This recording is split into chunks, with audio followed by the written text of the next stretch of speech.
I'm recording the video, and I'm also we're also going live on YouTube with this. So just give sorry, on Facebook with this. So just give me a second to okay. We have started um,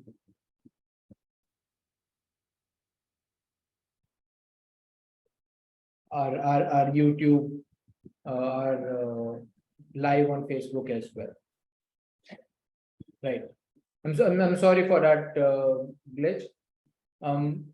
Once again, I'm Captain Gaurav Rana. I'm the founder of Sea and Beyond, and I'm happy to host all of you for this panel discussion on opportunities in maritime law. I've got the panelists with me. I've got Captain Barar, Amrinder Barar. I've got Chief Engineer, Marine Engineer Ritesh Kaushik, and Captain Puneet Serene, who are practicing in this field and who have a certain degree also into this, who will advise about their career journey as such, and I'll be moderating this session. All right. Why are we doing this webinar, and where is our focus in this particular webinar going to be on? Right. So a lot of times, at least when I was sailing, and maybe a lot of us who were sailing, we were thinking about various things that we could do, various fields where we could go, but we didn't know what is the best way of taking those fields, but more importantly, whether it is right for us or not, right? That guidance was essentially not available to us. Now, what we are trying to do in this through this series of webinars is we are trying to increase your awareness, and this awareness enhancement is through information from persons who are actually doing this, right? So it's from a very, very credible source and in a consolidated manner. The idea is once you have this information, you should be able to evaluate the relevance of it and finally take a well-informed decision, right? So that's the main reason why we are doing this webinar for. A couple of do's and don'ts for us in the webinar. Speaking rights are given to the host and the presenters. So in case you have any question, you have any comment, you may please write it in the chat window, and we will take the questions at the end and probably in the comments, and we can let you speak, but that will be in the end, please. You may communicate through the chat window and the Q&As. I mean, this is one request. If you can rename yourself, so many a times it's probably the name of your daughter, your spouse, or it could be the name of the device. So if you could rename it to yourselves, submit questions now or after each slide. Whenever you have a doubt, feel free to submit it on the chat window. It may be difficult for us to take each and every specific question for you, but we'll try and generalize the question. So please be mindful of that. And we will share the slides and of course the link of the webinar with you later on as well. Right. Moving on, it's my absolute pleasure to have Captain Amarinder in this panel discussion. And I'm very proud to say that he's my batchmate. We sailed on the same vessel at the same time, and so proud of what he has done.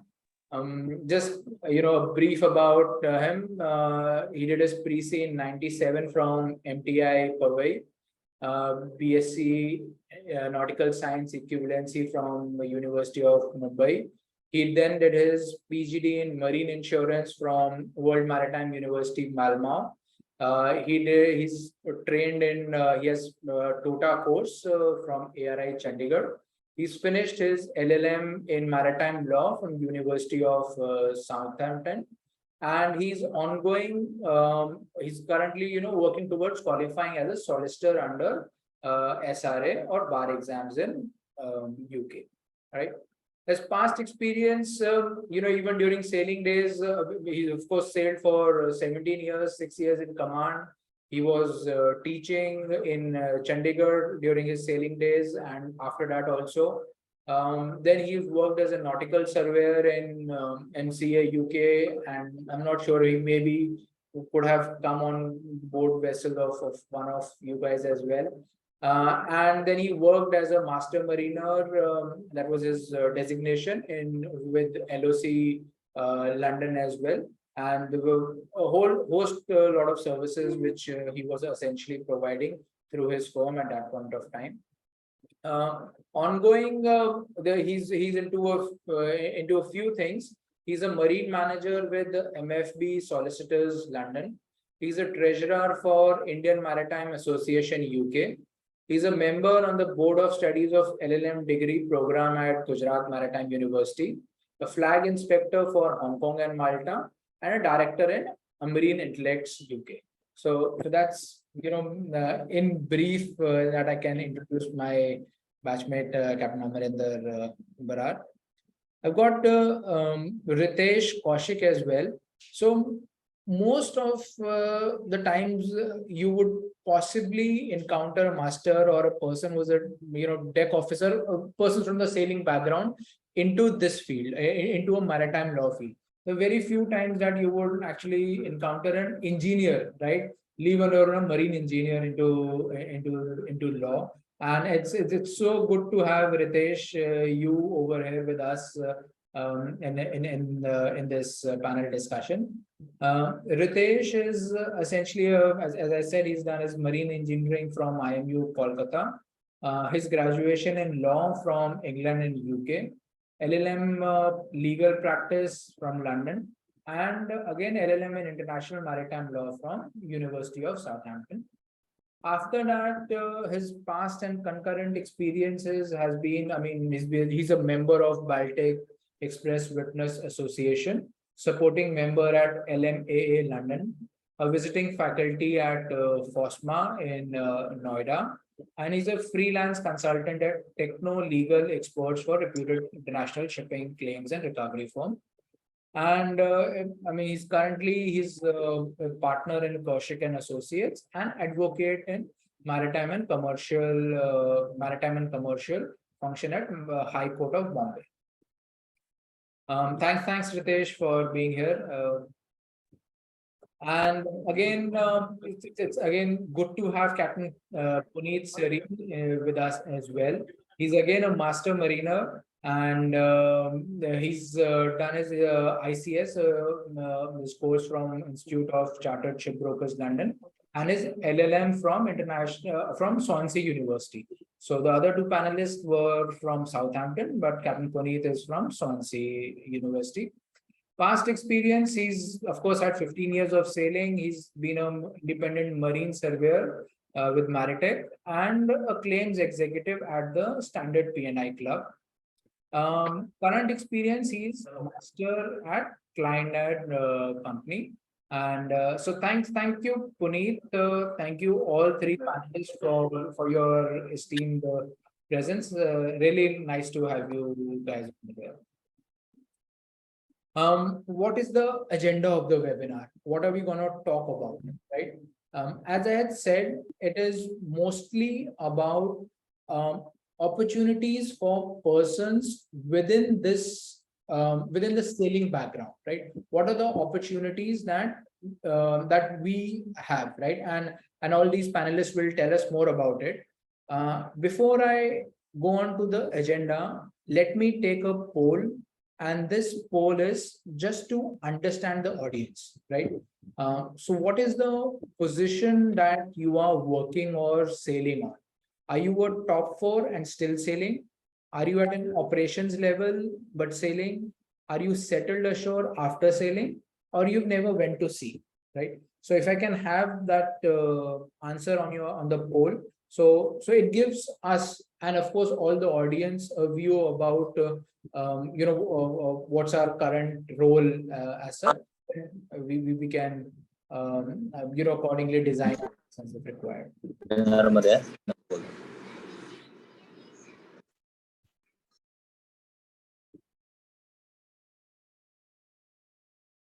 All right. I'll encourage more answers on the poll, please. I've got about 65% of you who have answered. Can I request another, at least 80% participation, please?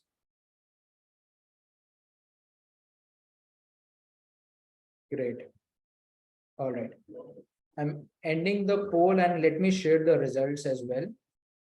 So we've got about 36% of the persons who are sailing top four, 28% who are at an operations level sailing, 22% who have settled ashore after sailing, and 14% who never went to sea. So there's no, we're not skewed towards one particular category as such. Yeah. All right. We'll come back to the agenda now.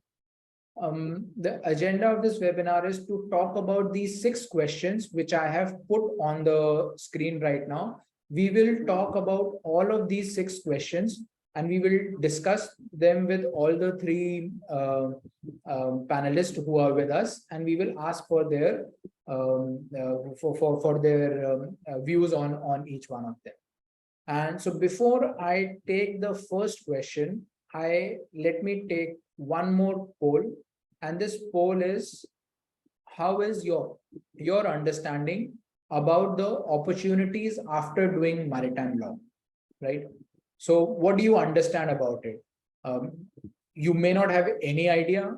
You may have a little bit of idea. Maybe you would have heard someone's friend's friend do it, or maybe you know a friend who is doing it, or maybe you have fairly good amount of idea and you just want to validate your thoughts. So what stage are you in terms of understanding the opportunities after doing a maritime law?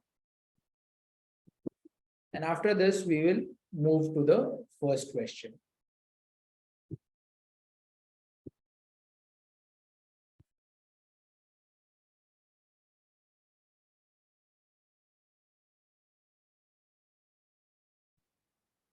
Okay, a few more answers, please.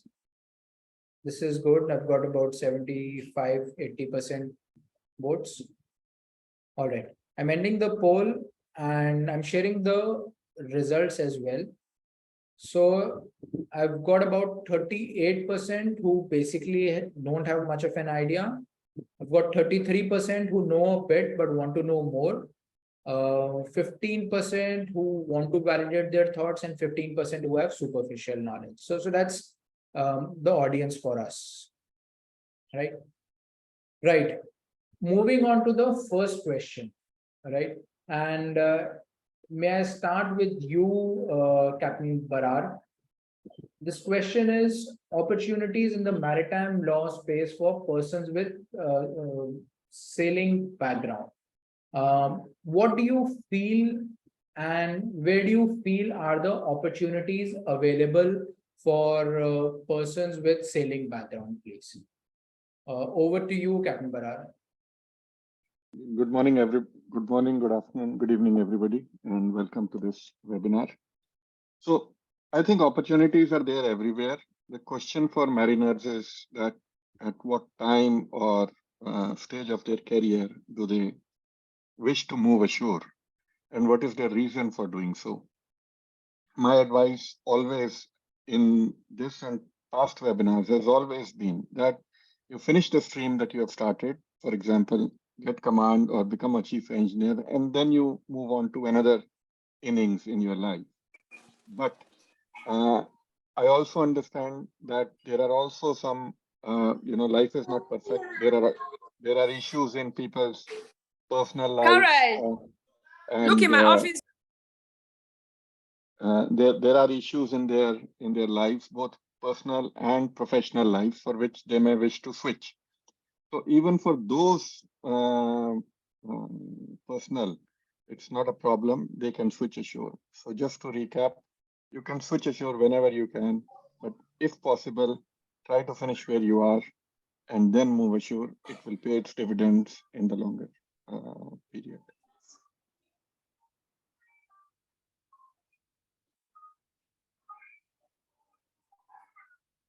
Sorry, I was in mute.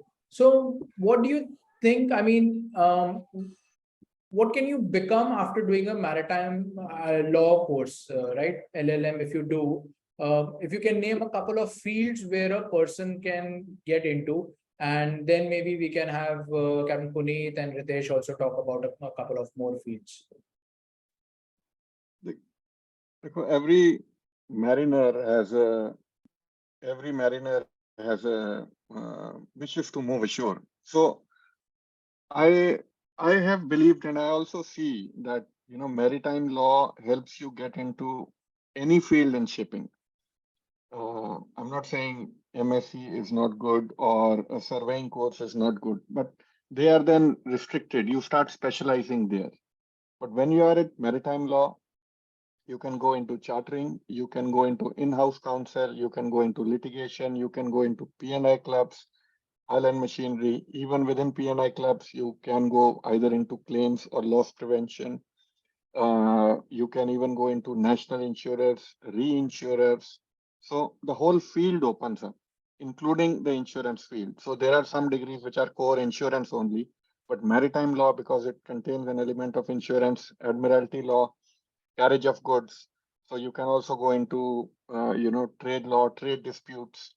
So your opportunities are just immense, and it's open in all fields. It's just how you sell yourself, how well you are prepared, how well you are ready. But then I believe those are questions that we'll discuss in the later part of this seminar. Absolutely. Thanks, Captain Amarinder, for your views. May I now request Ritesh, your views on opportunities in maritime law for persons with sailing background. So you might have people who are non-mariners doing the same course. We have got mariners who are doing the course. So couple of fields where you see opportunities, and whether do we have any kind of edge over those persons who are not sailing, maybe, or edge or disadvantages with respect to non-sailing persons. Good morning, good afternoon, good evening to everyone. As my friend Captain Ral has already highlighted several things, I would say yes, those opportunities are very well there. But considering my background and my approach, like I had to start directly from an LLB to be a law graduate, then to be a master's in law. So I'm more in sync with persons who are from non-marine background also, because they have to do LLB like me, and then go for LLM. For sailors, especially navigation side, I think good universities, they accept you to do LLM in maritime law. So my perspective is from typically a graduate LLB and then go on to become a lawyer. I think that way. But still, coming back to what Captain Brar said, I see several opportunities in my experience. Like once even if you are LLB in maritime law or you are LLM in maritime law, you can be an in-house legal consultant for ship owners, for ship operators, for insurers. You can also be an independent legal consultant on per case basis. And again, you can be an independent practicing maritime lawyer. You can be employed as a maritime lawyer in shipping law firm, P&I club, the charter. You can also be employed in maritime consultancies, which are providing expert guidance based upon engineering or nautical domain. Then, like our friend Captain Brar is their marine manager in a law firm, so he's providing all the support to the law firm in a case, which because usually to be a maritime lawyer, you are not required to be a sailor. But if you have that knowledge with you, that really comes handy, which is what my friend Captain Brar and Captain Puneet are aspiring to. But currently they are in an advisory role in a law firm, which is very important because the lawyers don't understand what is happening out at sea. So this career is in itself a very unique kind of thing. You bring all your experience from the sea to shore. Then one very important thing is there are academic opportunities after doing maritime law. You can go for LLM, you can go for PhD, you can be a maritime legal research candidate. You can go on to become a professor in maritime law. It's a very good career. I know a few persons who are doing very good in research and PhD field in maritime law. One issue there is, like, for Indian students, particularly the LLM in foreign universities for 1 year mostly, and which is not recognized in India to make a career in academic field. So that is a catch which an Indian student has to understand. And also there are roles in IMO and other regulatory bodies where persons having knowledge of maritime law or having some degree of maritime law can be gelled together in the purpose of the organization. So this is all what I have got so far in my experience. Almost anything and everything is what after being a maritime lawyer and with a sailing background you could do. If at all you would have missed anything, Captain Puneet, I request you to please give your views on the same question, please. Sure. Can you hear me, Gaurav? Can everyone Yes, hear loud me? and clear. All right. Hello, everyone. Good to be on the panel here. There's nothing more I can add to the amount of things which you can do after doing a course, but I'll just briefly tell the audience why we are saying this.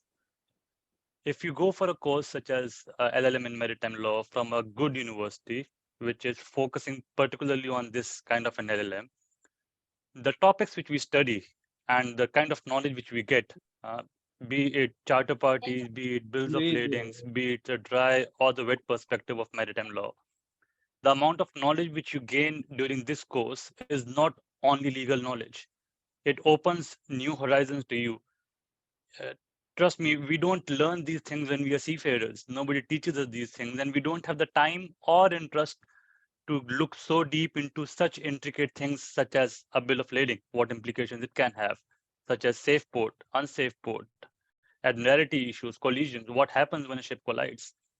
The amount of knowledge which you get after this course is so overwhelming and so good that you are equipped and you have an edge over other candidates who are at same level as you, who are trying to step ashore. I'm not talking about, I'm not competing myself against a marine superintendent who's a marine superintendent for 5 years. My competition when I'm stepping ashore is with those fellow seafarers who are also trying to step ashore. So with this kind of knowledge, when you're sitting in an interview, and trust me, I have experienced this myself, when you're sitting in an interview, the kind of impact which you can make to the person who's trying to interview is tremendous. I've got such amazing feedback from people telling me that, they were quite blown apart by the amount of knowledge which was demonstrated by a fresher. Remember, we are freshers when we're stepping ashore. So that's the impact, and that's the reason, as Amrinder has said, as Ritesh has said, that you can get into any field. You want to become a marine superintendent, you can excel as a marine superintendent with this knowledge. You want to become a vetting inspector, you can do that. You want to become an in-house lawyer, a practicing solicitor, you can do that. But there is no limit from what you can do because of the kind of knowledge provided, again, if you do it from a good university, which is focusing on this specific, very niche course of maritime law. I hope that helps. Absolutely, absolutely. Thank you so much, all the three panelists, to have your views on this. And we're just warming up. There are a lot of other questions coming your way, and we'll really look forward to your advice on them. So let me put the next question on the screen. The next question is, and let's first have this question taken from the audience. And from the audience, the poll question is, what do you feel? What kind of personality is required to succeed as a maritime lawyer, right? And remember where this question is coming from is, for example, with persistence, with resilience, you can succeed in any field, absolutely. But what are probably, what will make you a successful person in this field, right? And the panelists have probably seen a few, and they could advise on what are the typical traits required. But what do you think, right? Is the personality required? You need to be goal-oriented. You need to be studious. You need to have a very good connect with the persons, or you need to be flexible to and open to explore new opportunities, right? A tough question, I guess, because we've got only 60% participation in this, right? I'll wait for another 2-3 seconds before I close this poll. Right. I'm ending this poll and sharing results with everyone. So the top 2 answers are studious person with eye to detail and flexible and open to explore new opportunities. The next 2 options get the least amount of votes. So I'm not sure whether the panelists over here they are goal oriented or they like to connect with people or not. So anyway, this is a lighter note. And for this question, may I ask Ritesh to have your views first? So Ritesh, what, as per you, would you suggest are the top traits, the key personality required to possibly succeed in this domain? You're on mute, Ritesh. Sorry. So I can share my experience, which I mean, initially when I joined this law course, especially when I was doing my LLM in maritime law, because that was more on the maritime aspect. The LLB was the general LLB, so that in that area I didn't have much say. But in LLM maritime law, whenever my professors were telling me, teaching me something about law, the engineer inside me or the seafarer inside me used to just jump out without listening to exactly what they are trying to tell me. One basic thing is we seafarers are not trained as lawyers or as judges, and likewise the judges and lawyers are not trained as seafarers. So there is a complete disconnect. To bridge this gap for a person like us who from being a seafaring background is going into legal field, he must have a good ability to listen to others' issue and comprehend them well. Because unless you understand what the other person is saying and you keep on thinking about your seafaring background, there might be a mismatch. Then you must have an ability to analyze the situation from both ends. I mean, what could go wrong, what could go right for both the parties? Definitely, you are acting for one party, but you have to understand the other side issues also to save your party. This is very much important. Then high attention to detail, then ability to take early initiative. This is very important. And of course, the communication and the teamwork skills are always paramount. Very important thing is you must be an assuring personality and ready to find solutions. Even if you don't know, you must have the attitude to find the solutions. And then good networking and PR skills always add up to any career and this career also. And then you require it very much because you are entering into a new field. So you need to interact with not many persons who have gone through or who are trying to go through or who are already established somewhere. And you must have a good ability to learn. This is all I can see, that these basic qualities should be there. Absolutely. Thanks for your views, Ritesh. May I turn to Captain Puneet now? What would you suggest? Sure, Gaurav. What were the 4 options which you had given up? Can you put that back on the screen? Is it possible? Sure. I hope you can see that. Yeah, I can see that. Very simply put, 25% of each. All right. Okay. Good. It's you have to be goal oriented.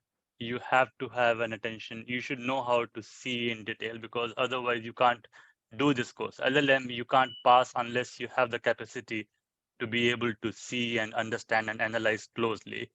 You have to connect, because otherwise you can't make a network, and without a network you can't get an opportunity. And you have to be flexible, because beggars are not choosers. When you start working a show, you have to look for the right opportunity to get your feet grounded. That's the first thing you want to do. So if you don't get that, you can't. So 25% of each. You have to be like a sponge. You have to absorb everything and then see where you can go. Right. That's it. Any one major particular trait which you may want to highlight? Focused. focused. All right. Focused on your goal, focused on what Goal. You have to have your eye on the goal at all times. Don't get disoriented. Right, right, Too many factors influence us in our lives. Just don't get distracted. right, right. Okay, good to know. Thanks for your views, Captain Puneet. Captain Amarinder, I may just twist this question a bit, and I will take this liberty of doing it impromptu with you. Uh, um, what are the traits which, if I may put it the other way, a person, if he's having a couple of them, he's probably not likely to succeed, or he's probably, the chances are a little less for him to succeed as a maritime lawyer. So you may, of course, talk about, what is required, but what is not required as well. If you can, share your thoughts on that as well. The only word that jumps to my mind is impulsive. Don't be impulsive. Because when you get a case, the client from the client, it may be for a few $1,000 or dollars, it may be for millions of dollars. For a lawyer, the value of the claim doesn't matter. Someone has come to you feeling aggrieved. You have to help him out. And if you are impulsive, if you don't pay attention to detail, if you don't know the law well, if you haven't done the research well, then that client is going to lose out. And maritime law, or even the maritime domain, it's a very small field. We all know each other from one connection or the other. If not, someone will say, okay, I know so and so, he's good. Or someone will say, I know so and so, he's not at all good. This is what he does. So impulsiveness, that needs to be avoided. The other thing is related to impulsiveness in both decisions and time management. So you can't leave things to the last details. Unfortunately, coming from a subcontinent, from a culture where the words are कोई बात नहीं हो जाएगा हम देख लेंगे अरे time है ना जुगाड़ कर लेंगे. So those things are not acceptable because your reports are going probably to a partner. From there, it's going to a claims handler who has a relationship with your firm, and there are always issues within an office. Why to give business to a certain firm? Why not to somebody else? So your advice goes to your partner. He updates it. Then it goes to a claims handler. Then it goes to the member, and then they act on it with the counterparty. And just as an example, there was something I wrote yesterday during this seminar. It just popped up in my screen. My boss in my firm, he just sent off a message somewhere else. So we are all working, we are all managing our time, but we are not being impulsive. We are thinking about it. We are always reflecting, and we are trying to work towards the betterment of our clients. So if you don't do that, or if you hurry in that, you will lose out. You'll tank out very quickly. So that is what you don't need to have. And coming to what you need, all answers are correct. Studious, eye to detail, but they have to be omnipresent. But you should always be able to pick up and express one of those at the proper time. So when you are studying, you, as Ritesh said, you listen to what the lecturer is telling you. Don't think, "Mere last jahaj mein ye hua tha, this is what I did." No, that's what you did. But how does the court interpret it? Listen to that. So at that time, you don't want to be goal-oriented, or you don't want to be thinking of networking. Try to understand what he's doing over there, what he's saying over there. Then when you're out with your colleagues, full-time study, you've got a batch of about 100, 150. So think of it, you have 150 opportunities to connect with people all around the world. Tomorrow you may get a case from them, or you may refer a local case to them. So get to know well. So at that time, your study bit goes down, and your networking and personality comes up. So people have to trust you. If there's no trust, they won't come to you. Then coming to goal-oriented, that's always there long term. That goes in with time management, supporting each other. Now, Puneet and I, we are, even Ritesh, we are all in the same circle. We are in the same field, we may have a case with each other, we may have a case against each other, but that doesn't mean we are enemies or friends or against each other. Help each other out. That makes you a better person, that pays dividends in the long run, and you also learn things which you would never have learned had you been going alone. So it comes back to what was mentioned here, being a team player. So all these things are there, they just have to pop up at the right time. It takes some time to know when to do that. वो आप सीख जाओगे. अभी फिलहाल focus on studies. So and during studies on only your lifelong training goes on for these things. Thanks, Captain Barar. Right. So we've got an understanding in terms of what's the personality which is required to possibly succeed. Right now, what do you need once you probably do a course? Right now, you are out in the market. Next question is about what do you think is required to succeed for a career in this field, right? And let's take that poll from the audience, and then we will take this from the panelist.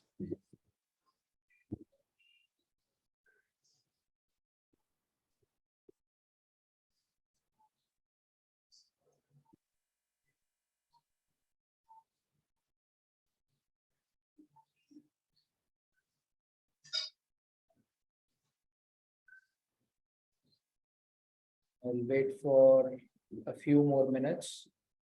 So we've got good response now. We've got about 70% of you who have voted.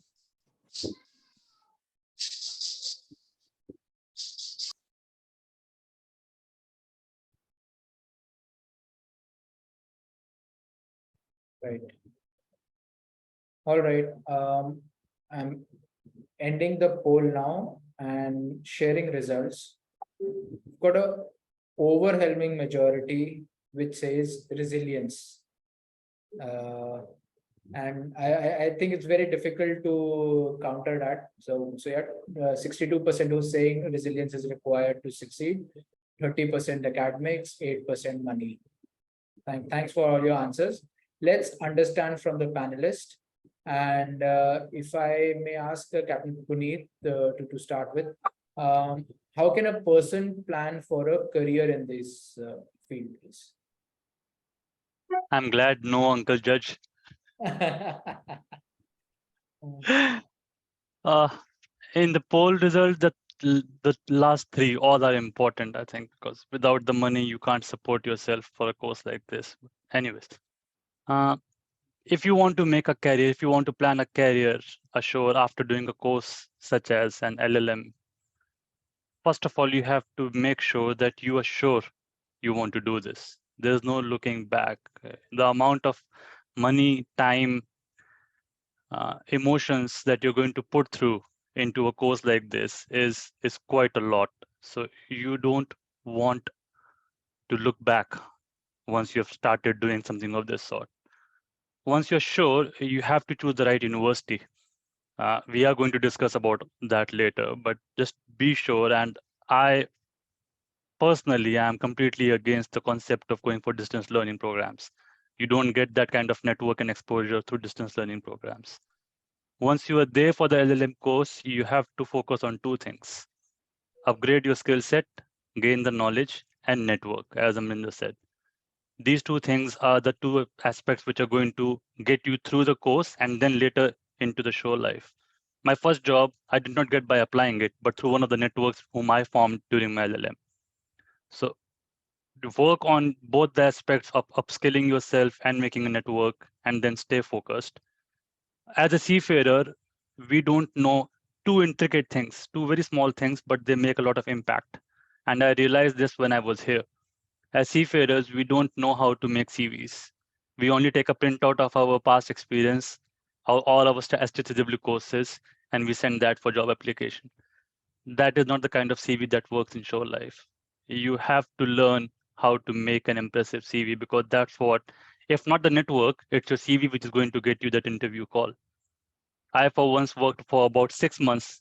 6 months, I kept working on my CV, kept refining it until I got my first call on the basis of my CV. That was the day I sat back and I thought, okay, Now my CV is marketable. CVs, cover letters, how to use LinkedIn. You have to go all out. You have to put an all out effort to get into the kind of opportunities which you want to get into if you want to plan a career, a show after doing a course like this. So choose the right course, choose the right university, upskill yourself, get the network, know how to make a good CV and cover letter, use LinkedIn efficiently. Stay in touch with us. We'll help you. And you. Very welcome. Thank you so much, Puneet. Coming to Captain Barar, if you can answer, help us on your thoughts. How does a person plan a career in this field? I was just jotting down a few things that Puneet said, and I'll add on that. But first thing is that nothing is planned, and you can plan everything, and still life will take a different route. And I can confidently say that all four of us on the panel would have experienced that. So first of all, forget it, ki bhai, I'm doing a degree in LLM, I will become a solicitor straight away. That works in the Indian subcontext where you enter a certain program and your job is assured. Because over here, that, as Puneet said, the disconnect between job and application, that takes time. And there's another thing that we have to overcome, and that is culture. We have to understand where we are applying to. We have to understand the way they think. So your CV, as Puneet said, it is not only have to be sector specific, it also has to be a country specific. So the CV that will work in India will not work in UK. They are different slightly. The other thing is LinkedIn is not Facebook. In India, there is no distinction between private and professional life. So your boss is also there on LinkedIn with you. On Facebook with you. Your colleague is also there on Facebook with you. Whereas in UK, they maintain that distinction very strongly. So here, LinkedIn is more like an address book and a professional networking site. It has a lot of advantages. It sells you even before you realize that people are looking out for you. So that is also again important. University. Instead of university, I will rephrase it. Which country you do it from really matters. You can do it from Singapore, you can do it from India, you can do it from UK, you can do it from America. But where do you want to go? That does matter. Networking always. We have always been taught, yeah, networking karke, what do I gain from him or what can I offer him? Here, the context of networking is different. Networking is knowing that person, knowing him well enough. And then if you need assistance, you should have the courage to go and say, look, I'm stuck in this. Can you help me in that? It need not be professional. It can be personal also. But at the same time, you have a conviction that if it is personal, that will not go forward from him. So you have to maintain that confidentiality. That means people should be able to trust you. So that trustful networking has to be developed. Not, I know so and so, I'm working on this. So that distinction is there. And there was a mention of academics. Don't worry about academics, I would say. We come from a country where 70, 80, 85% marks are normal. Ratta laga laga ke. But when you come to I can talk from UK perspective. When you come to universities here, the 1-year course is delivered in 9 months. That includes your final exam. So you have got only 5 to 6 months of real studying. Uske zyada nahi hai. And you don't have to spend a whole day. For example, for every module, you will have 1 2-hour lecture for 2 weeks, and then you will have a tutorial. So they will iron out your lack of knowledge for those 2 lectures in the second week. So they are doing it piecemeal by piecemeal. Thoda banaya, uske foundation strong kiya, and then the next one, and then the next one. And gradually, when the whole house is built, it is strong and perfect. So academics here is not like India, where you are every day you are sitting with books, you are doing that. It goes down to time management. So I would say ignore academics from the perspective of that you have to put in too much of an effort. Just go with the flow, stick to it. You will do it well. and look at these other things, and they all together will help you succeed. Thanks, Captain Barar. Appreciate your views. Ritesh, taking a cue from what Captain Barar was saying, I mean, did you plan your career, or I mean, there were unplanned things which are, of course, always there, and so maybe a little bit peek into your career. How did you plan? How did it go? And yeah, of course, your thoughts and advice on to others as well. Yeah, this is a very interesting thing. How I got into maritime law, and I feel very fortunate. What I'm going to share that okay, I was a good engineer on board, having much interest in shipping operations. But while I was doing my class 1 course in Lal Bahadur Shastri College in Mumbai. So the 2 months course was there, and the professor, I mean, not the professor, the officer who was teaching us a particular section on maritime insurance, salvage. So he taught us his side for nearly 7-8 days, and in during that period, he cited several cases of marine casualties where the root cause could be related machinery failure or something related to engine room. So that triggered my thought process that if I feel I am good in engineering, I can be good in sorting out these problems also. So that is where it all started. It took birth in my mind, and that is how I planned my career in maritime law. And for planning, again, there are 2 aspects. One is your education, and one is how you carry forward that education.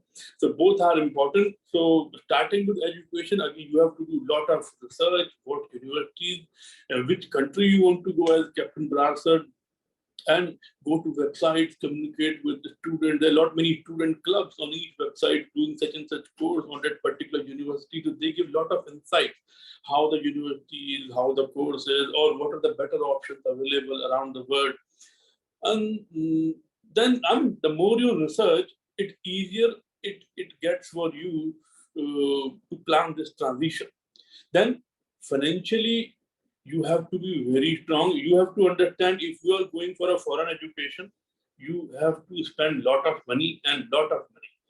So that thing, before planning anything, you must plan your finances. That okay, for the next 3, 4 years, 5 years, if I am not earning anything, even if zero, in my case, first 4 or 5 years, like I studied in London and Southampton combined close to 4 years.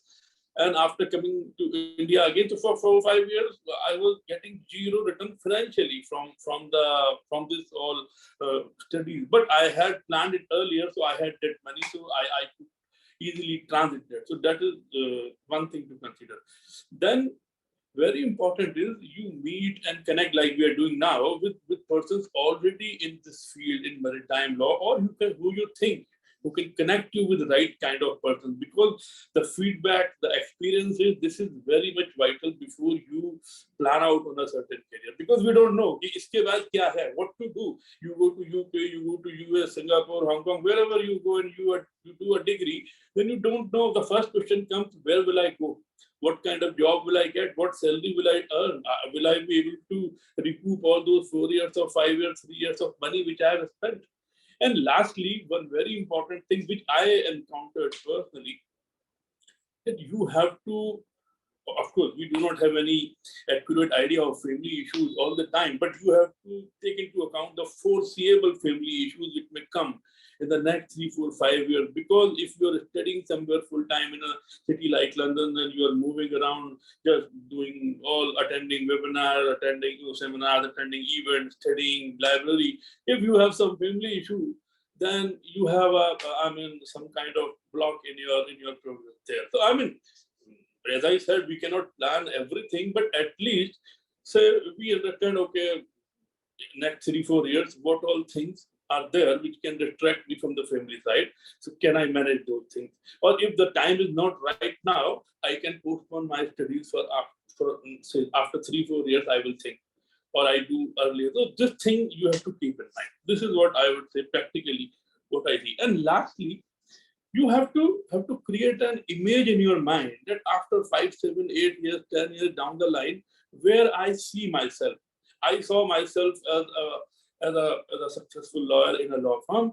So I started thinking that I have to achieve that point. So that illusion of, no, I will not illusion, that picture was there in my mind always, that I have to follow this path, and accordingly I have to find my way. So that helps in planning actually. Otherwise, if you lose focus where you want to go, all your planning may go wayward. This is my experience. Thank you so much. Thanks, Ritesh. I think very valid suggestions, and also you gave that personal angle. Also, think about your family, have enough money with you. Besides, you selecting the right college, geography, and also. So thanks for that advice. Let's move to the next question, and let me take a poll from the audience on this. And the poll is, does the college where you graduate from matter? Yes, no, or maybe you're not sure about it.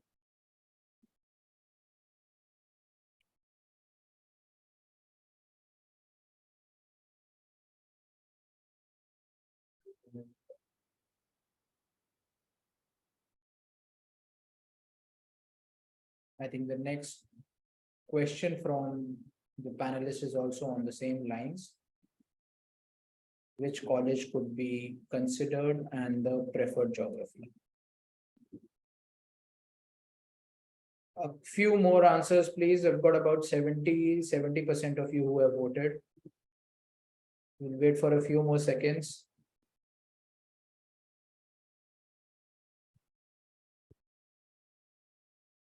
All right, I'll end the poll now, and I'm sharing the results. So the panelist, of course, gave a cue that 72% of you did say that the college from you graduate does matter. 17% you're not sure, and 11% no. Right. Let me ask this from you, Captain Barar, please. Which colleges, or starting with which geography would you say is the preferred geography for maritime law, and any colleges that you might suggest, please?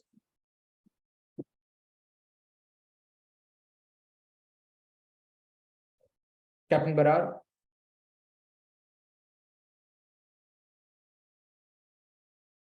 He's still on mute.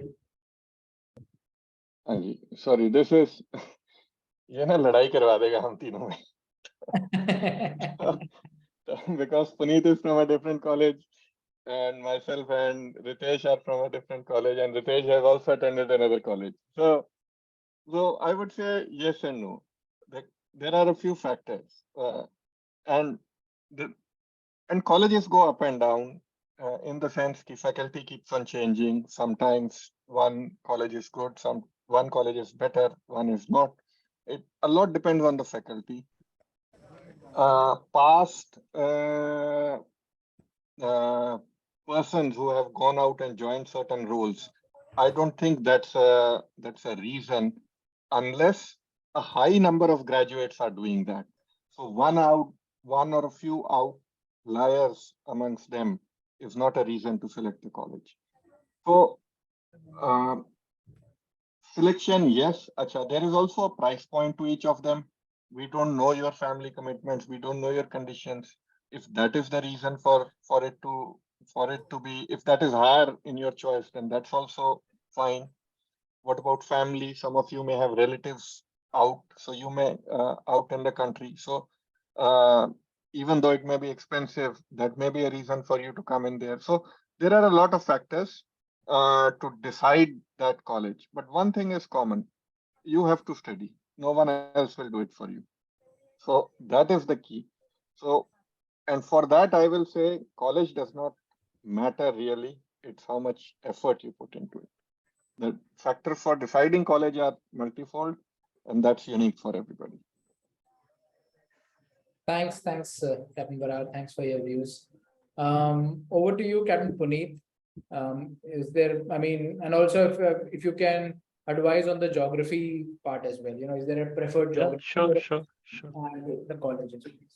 Actually, I would start with the geography first. First of all, if you want to decide on the geography, you need to decide what kind of line are you looking at in which you want to work. Are you looking to work into maritime law, or you're looking to work into other aspects of shipping industry? As we mentioned earlier, you can get into anything. If you're looking to work for ship management, ship operations, then perhaps Singapore side is a more preferred geography for you, because that's where the focus of shipping industry is. That's where almost all ship owners, all ship managers have their offices. You can connect with them, you can make a network with them. That's the factor for other jobs besides maritime law. For maritime law, London is the base, is the primary center of maritime law globally. It's undisputed. There are secondary centers. New York is another center. Singapore is a secondary center. Dubai is a very, very ripe and very nice emerging market for maritime law. So there are 3 other centers, but London is the primary seat. More than, I would say, 90% of shipping contracts, bills of lading, charter parties are subject to English law. So if you're looking at the primary factor, it's London. If you're looking at emerging markets, it's Singapore, New York, and Dubai. In Singapore, you don't get to do LLM as a master mariner or as a chief engineer. You get to do a postgraduate diploma. In Dubai, there is no such course. In India, Aminda knows it better, I think, or you may know it better, but you need to be a law graduate again. In US, in Tulane, which is the only college I know does specific LLM in shipping law in New Orleans, you need to be a graduate in law. So for all these other universities, you can't enter unless you are a law graduate. In UK, on the basis of you being a master mariner or a chief engineer license holder, just being a license holder, you can get admission into LLM. So that's one positive factor of being heading towards the UK. Second factor, as I said, London is the base. It is the central market. It is the primary center of shipping litigation. These 2 factors always made me being attracted towards UK to come for LLM. I came for my mates and masters. I did my second mates from India. I came for my mates and masters to the UK only to experience the culture. At that time, not all information was available on Google. I came here to Southampton to experience the college, to interact with the faculty, to understand what this course is going to make me go through, what is the feel of studying as a student in a country like this. For those reasons, I came to Southampton. Eventually, when I started my application process, I applied for Swansea and Southampton because my research, and it's very subjective, each person has to do their own research. My research made me understand that Swansea and Southampton are the 2 primary institutes, are the 2 most prestigious institutes. Let's not focus on the generic rank of the university. Let's focus on the value this course has for this particular law school in that university in the market. That's what is important. What exposure are they going to give you? What kind of course they are making you run through? Is it a generic LLM with one module in shipping law? Or is it a LLM which is primarily only focused on shipping law? With that in my mind, Southampton and Swansea were the 2 institutes which were focused absolutely on shipping law. And with my interaction of people in the market, I realized that these 2 had a good reputation. Also because these 2 universities have the greatest minds, academic minds, who are teaching here. Everybody, there were different professors in teaching in different universities earlier, but over the past 8-10 years, almost all of them have now converged into these 2 universities. So the reputation of the professors, the reputation in the market, the course content, and England being the primary seat. Even the Swansea is in Wales, I must clarify, even the Swansea is in Wales, they teach English law. And when you qualify as a solicitor here, you qualify for England and Wales because they both have their primary law as English law. So even if you go to Swansea, you are taught English law. If you come to Southampton, you're taught English law. But these were the factors which I considered when I applied for both of them. I got through both of them. I had been to Southampton already. I wanted to explore Wales a little bit more, so I went to Swansea. Not a very maybe wise point to think when you're deciding a course like this, but that was me. So and I have now that I have finished that course and I am in the market, I realized that there's a very high appreciation of both the universities in the market. I was in the Standard P&I Club, where almost 70 to 80% of those who had done an LLM were from Swansea. Now I'm in Clyde & Co, where almost 70 to 80% of students who have done an LLM are from Southampton. So it has, both have good acceptance. After I graduated from Swansea, I have guided about 6 people to come to Swansea, 5 seafarers, 1 non-seafarer. And I say this with a warning, forewarning, that a degree does not guarantee you a job, because many times the first thing people ask me is how much package and what job I will get after doing this course. If there was a course in this on this planet which guaranteed you a job, every single person will head for that course. Course is one aspect, course is one perspective. Having said that, I guided those 6 people, and out of those 6, I'm very proud to say that 5 of them have secured jobs within England, and the 6th person is almost on the waiting list to get one more. So there is no guarantee that you will get it, but it's hard to see that, it's not helping. It does help. The course content help, the network you make help, the market appreciation it has, it does help. And me and Amrinder have been in talk with each other. I don't think there is any dearth of knowledge which he did not acquire by passing out from Southampton, which I have acquired from Swansea, and likewise. So both of them are really good. Thanks, Puneet. You can be friends with Amarinder and Ritesh now. I had to make sure I do that.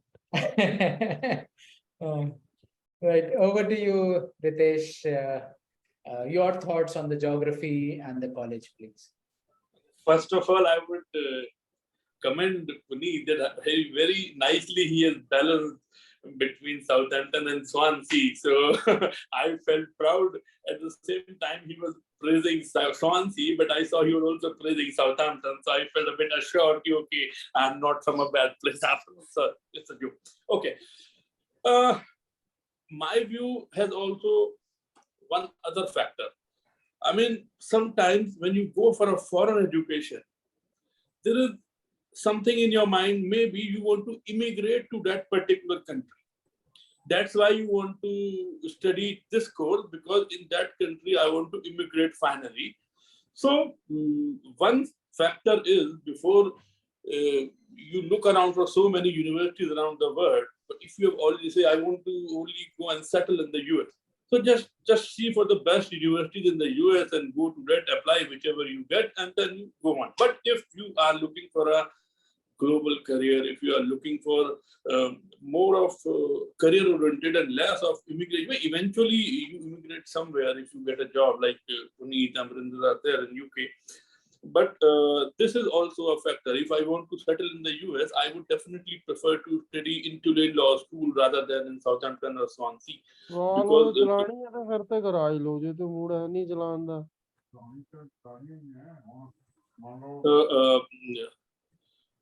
sorry for that. I don't know.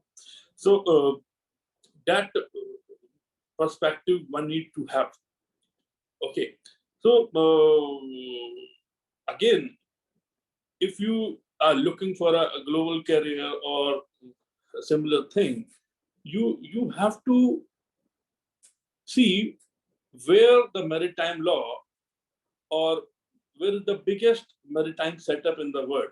Currently, where this kind of profession is practiced the most. So that is one of the factors where you start thinking that, okay, this is the big place. There are a lot of opportunities, and definitely there will be a lot of universities around as well. So you have to research accordingly. Hello, am I audible? Yeah, absolutely. Okay. I saw the screen was blank, so maybe I thought maybe some issue. So you have to basically not only go to universities, you also have to take into mind the location of, prime location for maritime trade and law, which is obviously London has always historically been the heart, but Singapore is also not too bad. Even a few locations in Europe is also not bad. So accordingly, you see on the reputation and ranking of the universities in that particular area, and you apply.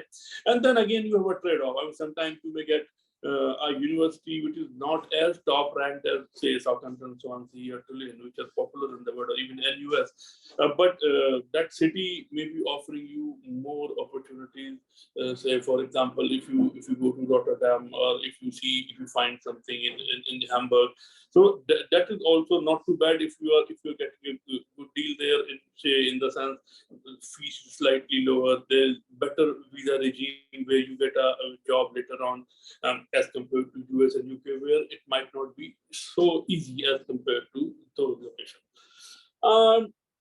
Also, if you have approached alumni from those colleges, they sometimes give you idea that, okay, like Puneet has studied in Swansea, he has his views. What are the plus and minus of Swansea over Southampton, or what are the plus and minus of UK colleges over the US colleges, if you are thinking of a global perspective. So that also helps.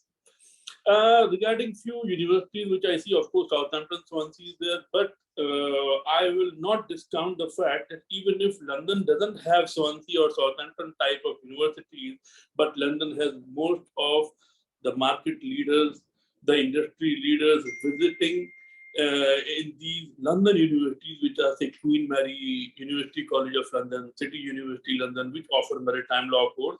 So your greater exposure to the industry leaders and networking with them brings another kind of dimension, which university in a secluded, or I'm not saying Southampton is secluded or isolated or Swansea there, but still, if I see from my experience, from Southampton, I have to commute a lot to London to attend those events where top barristers, top solicitors, top maritime insurers, writers, whatever, book writers, professors, they were giving their lectures in the webinars, in the seminars. So I felt,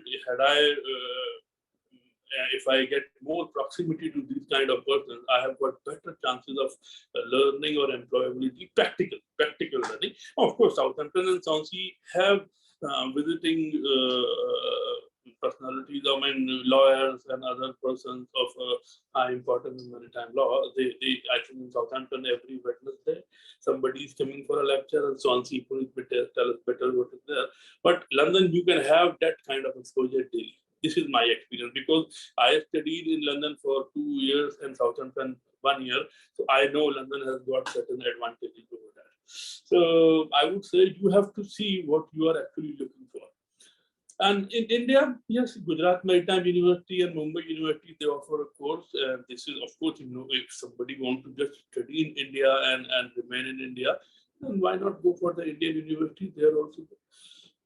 And some people they do all their law course in India, and just for an exposure of international maritime law and some networking, and just to understand what is happening in the international level, and coming back to India with that experience and utilizing it well. That is another viewpoint. So that is from my side. Yeah. Thanks a lot. Thanks for your valuable inputs, Ritesh. Captain Barar, you had raised your hands. You wanted to speak. I'd like to add something what Ritesh touched upon, and I think that's important because in the audience we have mariners and we have non-mariners. So if you are a mariner, then you don't have a LLB degree. When we joined, there was no graduation. Nowadays, there is always a graduation somewhere. So with a graduate degree, you can enter into LLM overseas. With a non-LLB graduate degree, you may not be able to enter LLM in India. The other thing you have to think of is the time frame. Overseas, LLM is 1 year. Actually, it's 9 months. So you are back to working and doing your dissertation at the same time remotely if you want to. You can do that in 9 months. That is not possible in India, where the LLM is 2 years course. There is also a loss of employment as well, especially for seafarers who are trying to do this change halfway through their career. So that time frame varies from 9 months in UK to 2 years in India. So think about that. The next thing is that after LLM, do you want to qualify as a lawyer somewhere? If that is not your goal, then anywhere is fine. When I did my LLM, I did not think about it. So when I went to look at reasons for graduating or becoming a solicitor in UK, I had to do 2 more courses, which is what Ritesh has also done. So I was unaware of that. And in the middle, I'll be frank, I had thought of giving it up. But then halfway through my career, suddenly the rules in the Bar Council here, in the Solicitors Regulatory Authority, SRA, they changed. So they opened new pathways where non-graduates like me with a LLM could enter into the legal stream and become a qualified solicitor. So that is also a consideration. So location, yes, but it's not only how much it is costing, where you are, what opportunity it gives, also where you want to be and how does that help you. Then there was a mention of visa as well. So as I said, this is life. There are things you can control. There are things you cannot control. You do the best on things that you can control. And for the things you cannot control, we just deal with it. We adapt. We try to work around them. So this is pointed towards those who thought of, okay, let's emigrate using this. In my case, when I came to this degree, emigration was not an issue. I was open to getting a job anywhere. But luckily, I got a job within UK and I stayed back. So everybody's factors are different, but visa rules, what you think are present today may not be there when your course ends. So be aware of that as well. Thank you so much, Captain Barar, for your advice. Makes a lot of sense, and we had essentially summarized the thoughts of the other panelists as well. Right. So we talked about opportunities. We talked about how to make a career, which college, and all. But does all of this come with a risk? And if so, what do we feel are the risks associated with it? Right. So let's take this question from the from all the participants. What do you feel is the biggest risk associated in joining this course? And then we'll take it from the panelist. A time check for the panelist, please. About 1 or 10 minutes into it, and we have 2 more questions to go. So after this question, there will be 1 more. What's the biggest risk? And then there will be the 1 final question. So I look forward to more answers on the poll, please. What is the biggest risk associated? Loss of income, lack of family life, settling in another geography, leaving your career and starting afresh as trainee in another field, of course. Yeah, 60% of you have voted. May I have more answers, please? All right, ending the poll in the next couple of seconds. Okay. Sharing results. 61% of us feel leaving our career at sea and starting afresh as a trainee is the biggest risk, and 29% feel it's a loss of income. I think both are correct, but let's hear it from the experts. Puneet, starting with you, just a time check again for the panelists, please. Sure. I'm surprised people don't consider it that difficult to change the region of moving abroad. It's always more attractive. Risk factors. I'll try to be brief now with the time factor in view. First of all, money. You are not going to earn for 1 year. You are not going to earn, and you are going to spend a lot more, especially if you're coming abroad for a course like this. The expenses in these countries are quite high. So risk factor first is money. Second, the possibility of you not getting a job after 1 year, as Ritesh has experienced. It's not all rosy. There is a possibility that you won't get a job after 1 year. Some of us we're not lucky. We create our own luck. I got lucky in that sense. I was able to create my luck. I got an opportunity as soon as I finished my course. So even then, 1 year of no earning, spending, the possibility that you won't get a job itself is traumatizing. So you have to be mentally strong. Brexit, pandemic, wars, changing geopolitical scenarios. No one can prepare for these. I came here, and 3 months after I came here, pandemic came. 90% of the students who were here for the LLM, they went to their homeland because they felt more safer and more peaceful to die with their loved ones rather than being here in a foreign country. So you have to prepare for the unexpected. You have to be mentally strong, but there is no exhaustive list of these are the risk factors which you can take into account. You have to balance. You have to take everything into account and stay focused. Thanks for your thoughts. Of course, we can't plan for external factors, but knowing as many as we can just helps to be a little bit more aware, right? Moving to Captain Barar, risks, and if you can also advise a couple of mitigation strategies if possible. If you don't mind, I'll speak after Ritesh because my Okay. views may be contrarian to both of them. Okay, sure, absolutely. Ritesh, your views, please. Okay, same. I mean, it almost matches what you put in the poll. First is your foregone income, because while you study and as your law career takes shape, money is going to be the biggest factor, which may come back to you, may not come back to you that fast as it has come on board. Like every month on board, we get a good amount of money, especially in the management level. But that money may not come as fast as possible when you start your career as a lawyer, especially a sailor going just on LLM, if I say.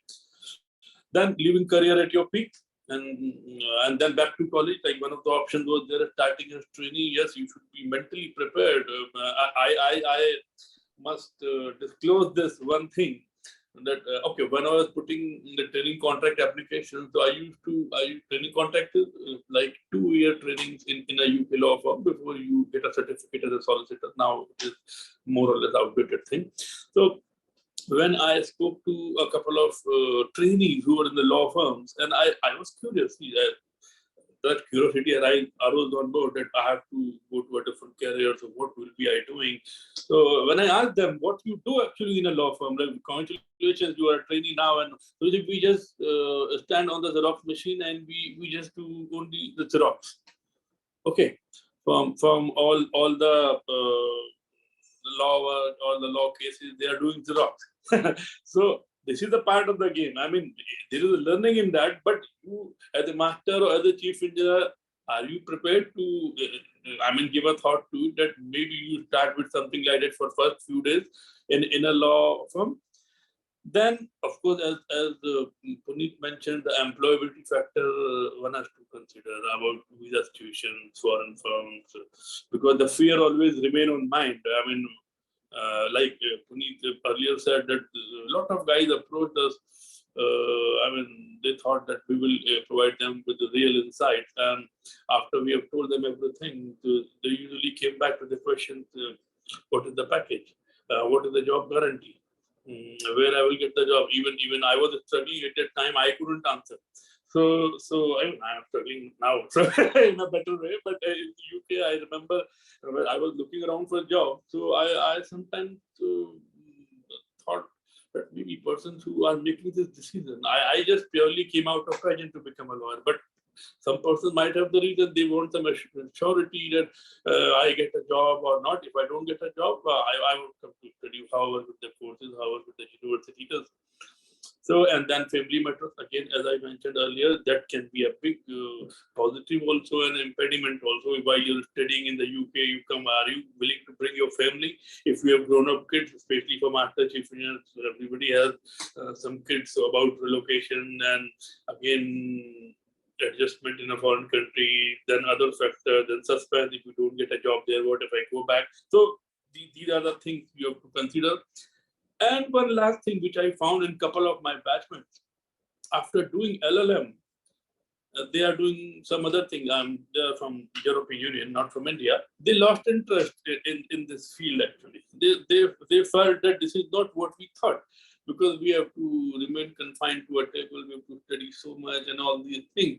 We were thinking some other thing. So this is also, I mean, you have to understand that now your next phase is going to be not the cargo hatches or the ropes or the engine room, the spanners or the machinery, but it will be the books, it will be the cases, it will be the document drafting, reading, all these things around. So you have to have that kind of mindset. Otherwise, you are in a risk that if you don't really like that, then maybe you might reconsider your decision. So these are few factors which you must keep in mind. Thanks, Ritesh. An interesting thing which you said, a person lost interest in this field after kind of spending that much of money, time, efforts into it. Yes. Because ultimately, I have seen majority of us are banking on the return which is going to come back after change of career. Because at sea we are used to very good money and and kind of once we learn the job effectively on board, it becomes kind of easy money for us. Okay, so when you go ashore, you become like a trainee, and money is very important at that time. After having spent, at least if you're doing LLM, you will be in today's scenario. If you're going with a family, 22,000 to 23,000 pounds is the fee, and then maybe another 15,000 to 20,000 you spend. So that is almost like 40 to 45 lakhs rupees. So you have to take that in account. If that money doesn't come as fast as you expect, then what are your options? Yeah, makes sense. Okay. Over to you, Captain Barar. Your contrarian view. I see no risk. It's as simple as that. And I have my reasons. And first of all, this question everyone is answering in a very short-term context for the next 1 year or so. Life is long. You will never lose anything where you have gone into education. The best thing that can happen is that you will get a job. The worst thing that will happen is that you will come back to where you are today in 1 year or 1.5 years. But you will have stories to tell your grandchildren that I tried. I did my best. I had good experience, but I tried. So if you don't try today, how do you know whether this would be good or not? The panelists here today have all experienced it. We are now on the other side because we tried it. And I know there are non-seafarers also in the panel, but for the ones on the ship, there are always those who would have come across masters and chief engineers who would say, I had an opportunity to move ashore. I didn't take it because the work culture was difficult, or I went there, I didn't like it, I left it and I came back. So someone tried, someone didn't try, someone went back quickly. It's all a matter of perspective. And there are risk mitigation can be done for these short-term risks. But I think that is better for those expert calls than on this panel, because they are all heavily dependent on someone's individual circumstances, including family, personal, and professional.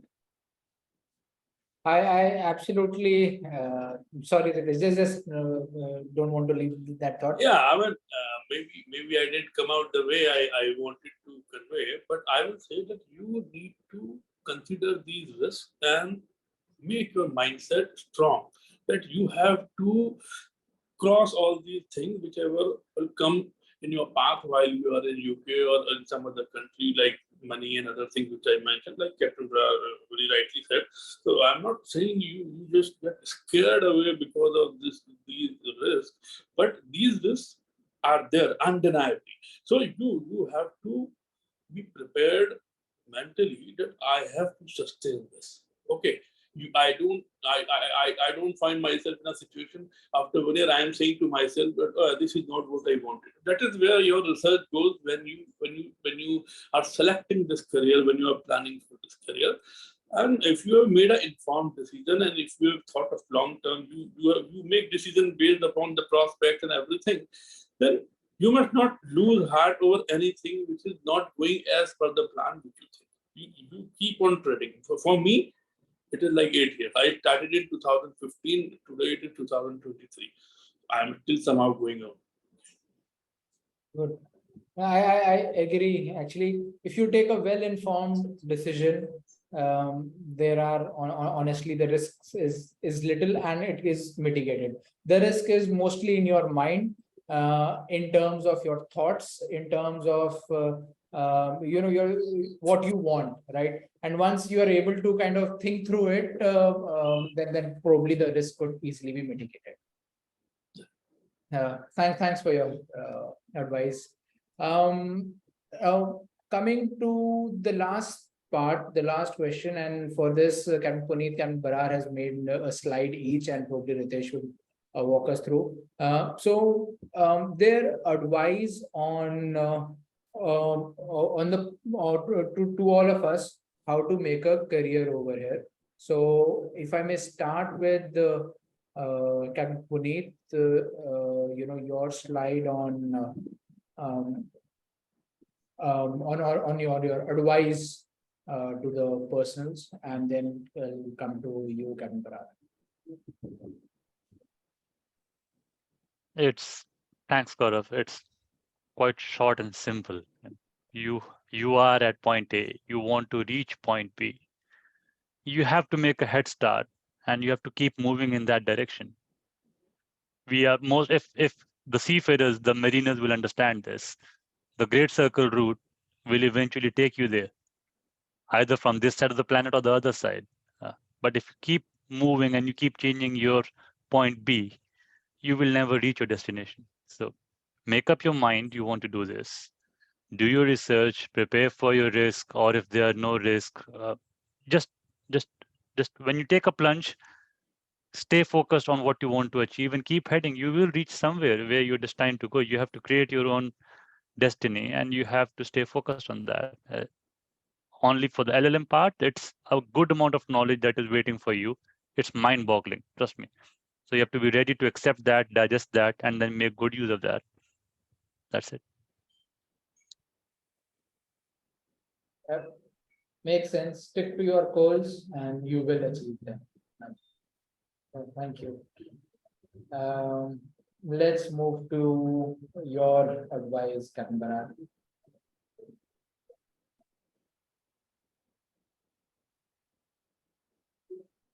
Yeah, I don't know if we get that clip working. Where it's the fourth one, so you'll probably have to click 3 times. Yeah, kind of. Yeah, I know. It's got on this. Queenie, just show the 3 bullet points. That's fine. So my advice is very simple. Success is not luck. It is small decisions that you take. At that time, you don't know whether it is good or bad. Some doors open, some don't. You reflect on it, you learn from it, you move on. So you learn, improve, adapt again and again and again and again and again, till either you give up and you are back to where you were, or the time comes when you are, fully, you reach a place and then people say, wow, he's been successful. No, this is what is the story behind it. For example, I was teaching in ARI Chandigarh between sailings. So as a result, there's a requirement that after 6 months of teaching, you have to do that course. I did that training course. What did I learn from there? I learned about assessment, I learned how to make effective presentations. I learned how to get your message across in a maritime context. I learned about assessments. Now, I stopped sailing, did my LLM. I never thought I'm going to use it again till I was selected by MCA, where during the interview, there was a question which I answered very well because of LLM. And the next thing I know, I am out there now auditing training providers. Now, because I have the total experience from India and teaching experience from India, I know very well what's required there. So suddenly you see it gets transposed over there. Sailing, surveying, that went to LOC. LOC, we were doing surveys, inspections, started off with small MWS, moved into other ones. And gradually they found that, okay, don't waste him on MWS, put him on legal disputes. Worked well on those, and I worked closely with my present employer for quite some time on a big case. And gradually they said, okay, why don't you come here? But why did they say that? They said that because over my past, after stopping sailing in 2014, I picked up those skills which I did not have at that time. And I did my LLM in 2014-15, and I still have a record of my successful and unsuccessful applications. So in that bundle of 450, when I joined my present employer 2 years ago, I went back and I checked, had I applied there at that time or not? And I had applied in 2015, 6 years ago. And my application at that time was unsuccessful. But then I'll also be honest, I looked at the CV that time and today, my knowledge and skills from that date and today, they are vastly different. They have improved drastically. So again, it's those small improvements again and again and again, taking a decision, sticking with it, moving on with it, learning, adapting, and that's what gets you ahead. Yep. Can we play the video? Hanji, Hanji. Let me tell you something you already know. The world ain't all sunshine and rainbows. It's a very mean and nasty place, and I don't care how tough you are, it will beat you to your knees and keep you there permanently if you let it. You, me, or nobody is going to hit as hard as life. But it ain't about how hard you hit. It's about how hard you can get hit and keep moving forward. How much you can take and keep moving forward. That's how winning is done. Now, if you know what you're worth, now go out and get what you're worth. But you got to be willing to take the hits and not pointing fingers saying you ain't where you want to be because of him or her or anybody. Cowards do that, and that ain't you. You're better than that. I think it would have been better in a cinema or surround sound room, but we wait for that day. But that's what it is. You know, you have to move, you have to take a risk, and don't give up. Carry on. Success is yours. Absolutely. I have to take the hits. You have to be ready to take the hits. Right. One last comment from you, Ritesh, and then we would possibly move on to the Q&As. All of us, if you have questions, you can possibly put it in the chat window, and then we will start taking them. Yeah, thanks Puneet and Amarinder for this inspiration thing which you just quoted, and I really got inspired again. But for my comment here in this webinar, I would only advise to the context of doing LLM, LL law, LLB. So I would what I thought for myself, I can only advise the persons who are on in this webinar here, that you locate your real passion or real reason for doing law, stick to it. Okay, then those who are going for LLM, they must check for opportunities as destinations where you are planning to go, or look for alternative destinations for good employability if university is good somewhere or opportunities are good somewhere. Then if you have good amount of money, it will always give you confidence. Your decision making remains strong. You must ensure that while your journey is on, you must not fall short of money somewhere, because then your decision making will go wayward because you lose confidence. This is my experience. And they keep networking, social media, attend professional events wherever you find related to law, webinars, gathering, keep networking, keep discussing with people, keep getting their feedback, so what is good or what is not so good. And stay optimistic and positive. Things get better with time. This is what I have personally experienced. I was also lost somewhere after studying so much, and things were not turning up good. But thanks, Amarinder was always there for me and some other person. And I see from the last couple of years, things have really turned around, and I feel really very good that I took such a nice decision. And lastly, have a plan B in your mind.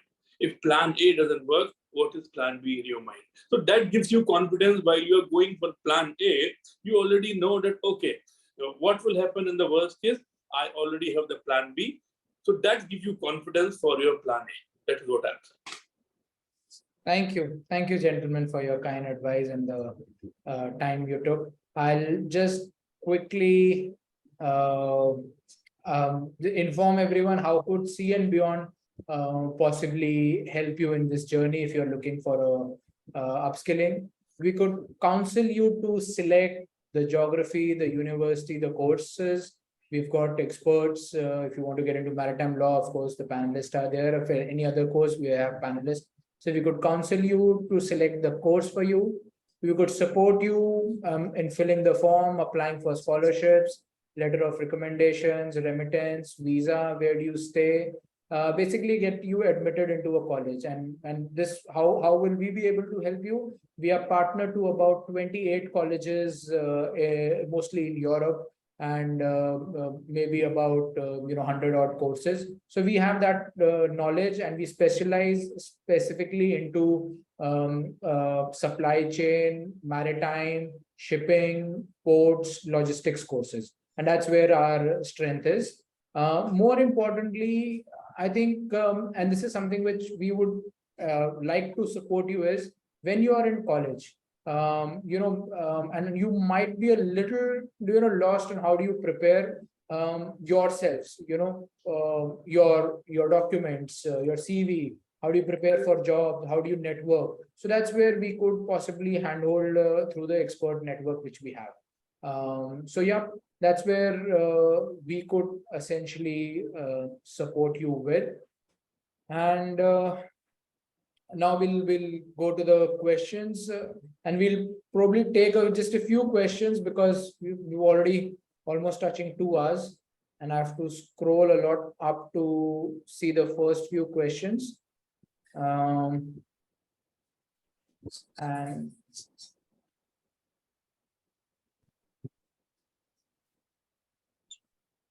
I'm sorry, I'm just looking at the questions. Okay, question from Gajanan. How to get eligibility at Southampton with Class 1 COC UK, how to apply? So Captain Barar, would you want to comment on this? It's a very specific question, but yes, I think there's nothing called eligibility. They've published everything on their website, which if you can't locate, do get in touch with See and Beyond. Some specialists from there will locate that and share it with you. Applications to universities don't cost you money. The best thing we could do is that if you're still doubtful, in doubt, See and Beyond can contact the university on your behalf with your specific documents and confirm whether that is eligible or not. Because you hold a Class 1 COC, you would also be holding one of the senior degrees from UK. Probably that could also be looped in. So yes, it is possible, but I think that's taken up by the See and Beyond admin team. Sure.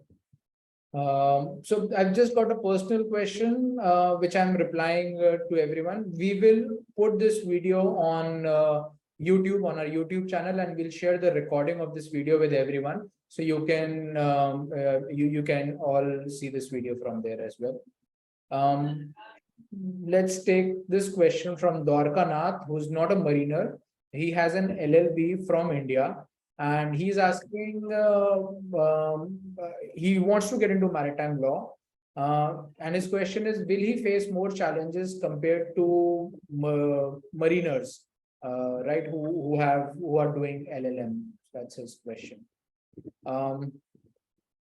Ritesh, if I may request you to... Yes, I mean, I don't think he will face any problem from challenge from any mariner, because as I said in the beginning of the webinar, that to be a lawyer you do not need to be a mariner. But yes, being a mariner may help you in understanding the background, and how the things are applied on board. That understanding is there. But substantially, if you are a LLB or LLM, I think you would have sufficient knowledge of the commercial maritime law and other aspects, what modules you are choosing in your LLM, depending. So you will get a good knowledge, good overview of how maritime law goes about. And so it's not, I don't think you will face any stiff competition with any mariner or something. Though it is advantageous in some sense, but not necessary.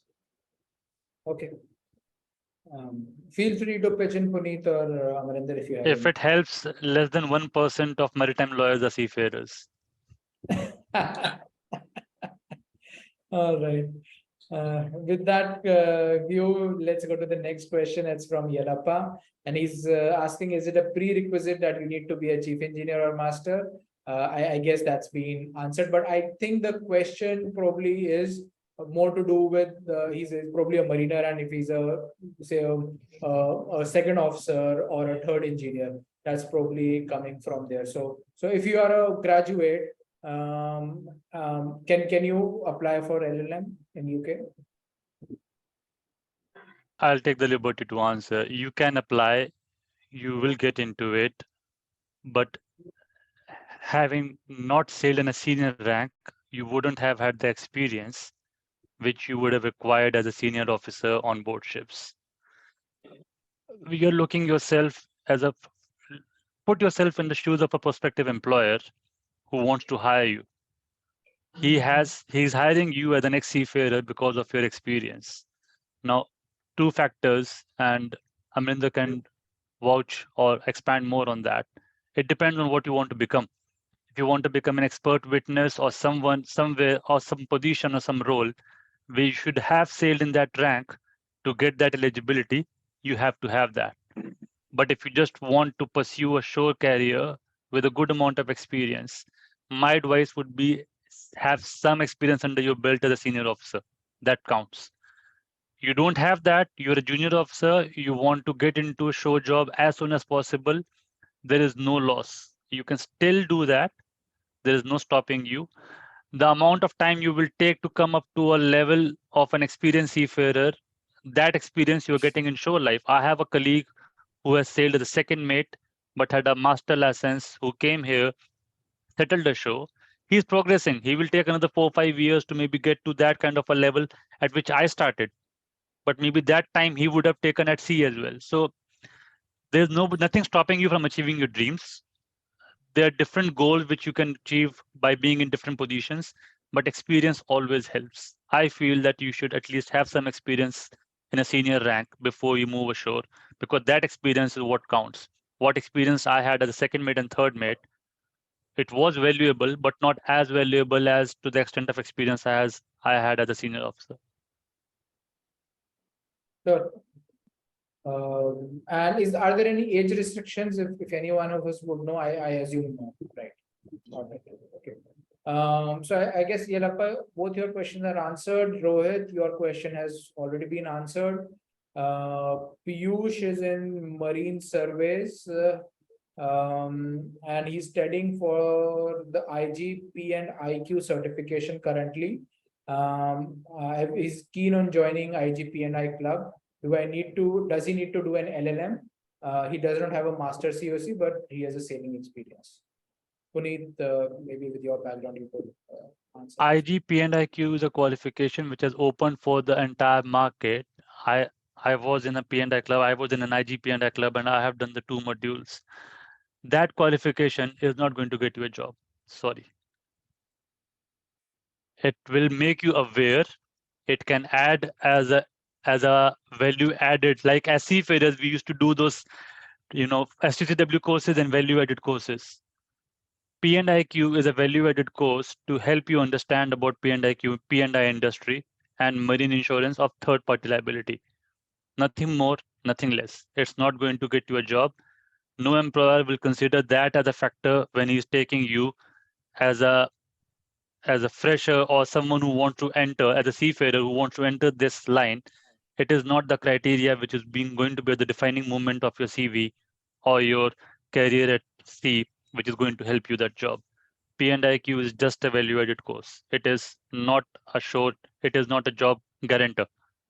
You have connections who are telling you that go through this and they can push you through. With that, maybe yes, you have the required network, you have people whom you know. With that and P&IQ, maybe, but it's not a job guarantee. It's just a value-added course. And as per you, LLM would increase the chances of getting into this field. LLM at least puts you in the market. It makes you position. It places you in the market. It makes you being there. And LLM is not the value-added course. It is an STCW course in that sense. So LLM has a different recognition, and it is recognized across the market, across all sectors. Entire shipping industry recognizes an LLM. P&IQ is something very niche, only for IGP&I clubs.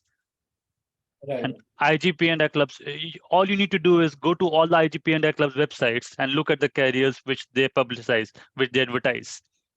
Okay. None of them ever will have a requirement for you to have done P&IQ. If you Okay. find one, let me know. I'll resume that. But I dropped it midway just because of that reason. It lacked any significance. Okay. The question from thanks Puneet for that answer. VK Roy is a question. He's a chief engineer, been a trial lawyer in Delhi for past 20 plus years. He's asking for prospects in India as a marine lawyer, and I guess Ritesh is best placed to answer it. So Ritesh, your views on this, please.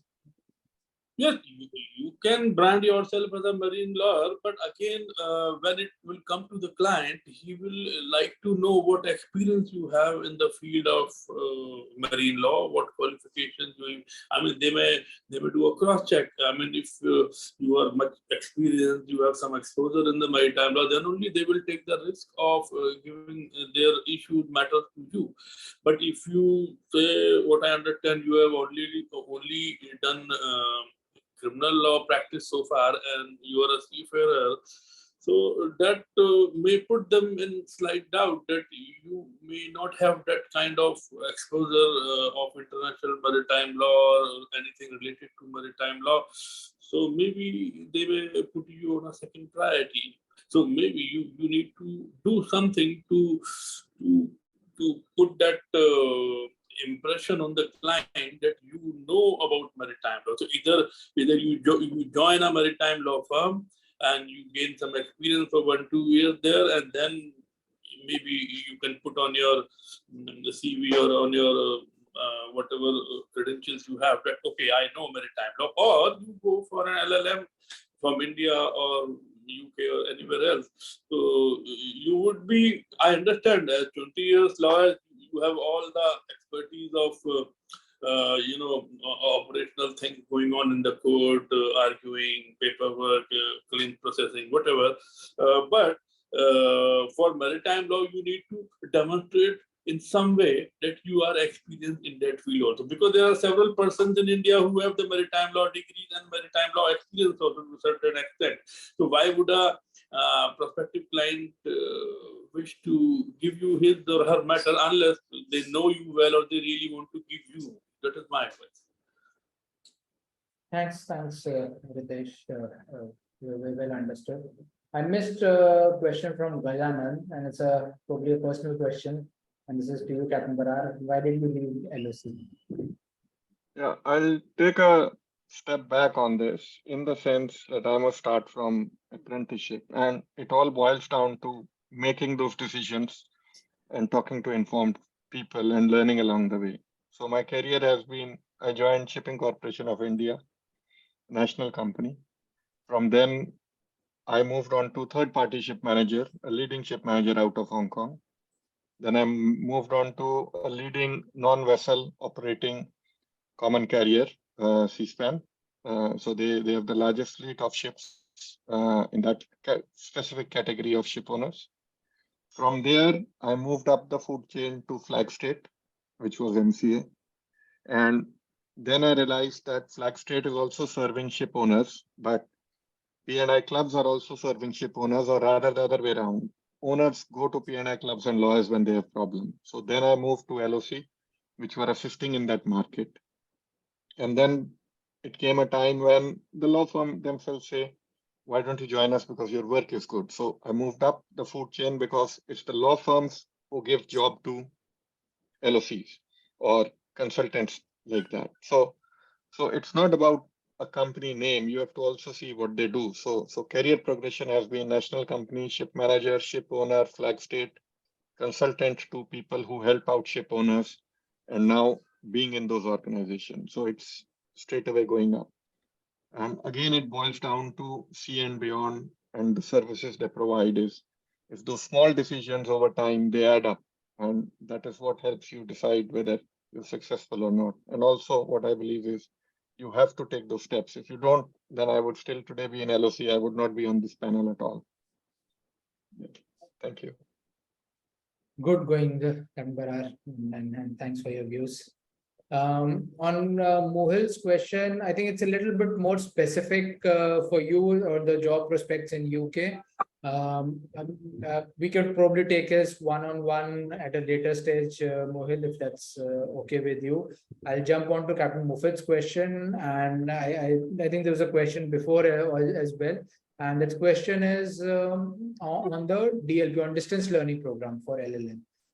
We had one from Solent, which is being discontinued, but what are your thoughts on any distance learning LLM program in UK or anywhere else? Any thoughts on it from any of you, please?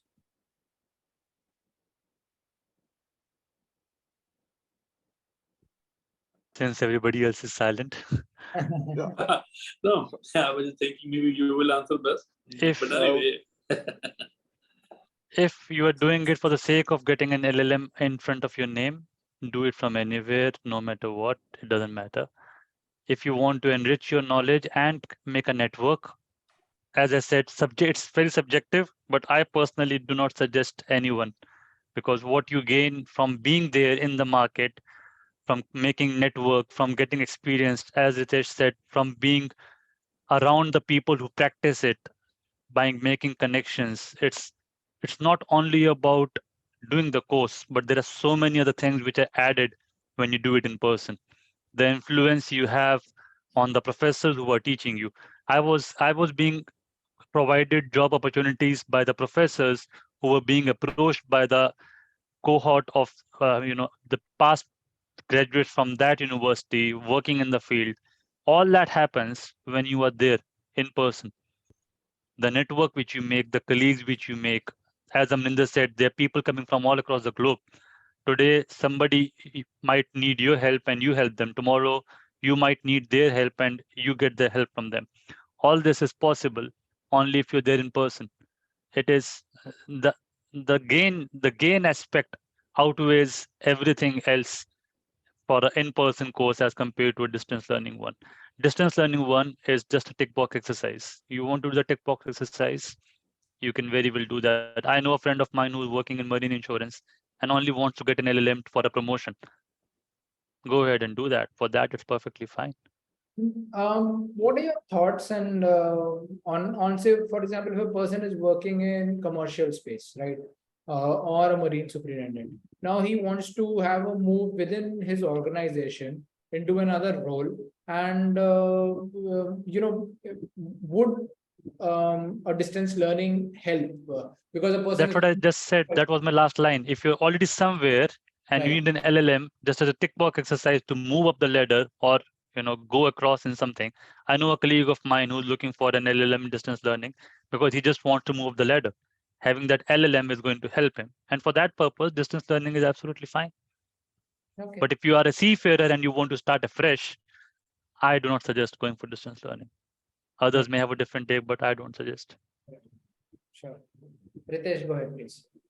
Yeah, and like Puneet said, that the network you develop while you are studying on campus and of course exposure to the city, it really works wonder. I mean, I can only give my personal experience. My personal experience, I see that there are few professors from University of South Africa. There are a couple of barristers in the city of London. There are a few solicitors who I can approach any. I have approached them earlier, and now the relationship is at such a level that whenever I am stuck in some case or some advice, which you may not get free if you don't know them, but if I just email, they will type one full page for me, for which maybe they will be charging several hundred thousand, several hundred pounds, maybe 500, 600 pounds from a client. But for me, they're just doing it for free, and sometimes they ask for help from India side or some other side. I help them.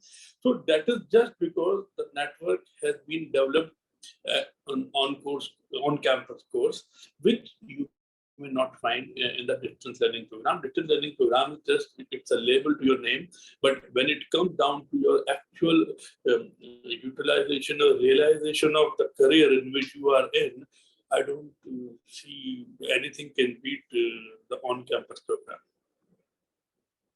Yeah, I'll add something here. And actually, we are thinking that Captain Lambe, he wants to do LLM and move ashore. So if you're thinking of qualifying, doing LLM, we would recommend do LLM in person. But if you have time, there are other courses or other things that you can do now by distance learning, which can help you when you come out to do LLM. So don't do LLM by distance learning because you want to move ashore into the maritime law field. There's something else that we can suggest to, and of course, under expert speak. Yeah, makes sense. Thanks, Amrinder. Do you remember any good college for a post for a distance learning course, LLM? Any of you?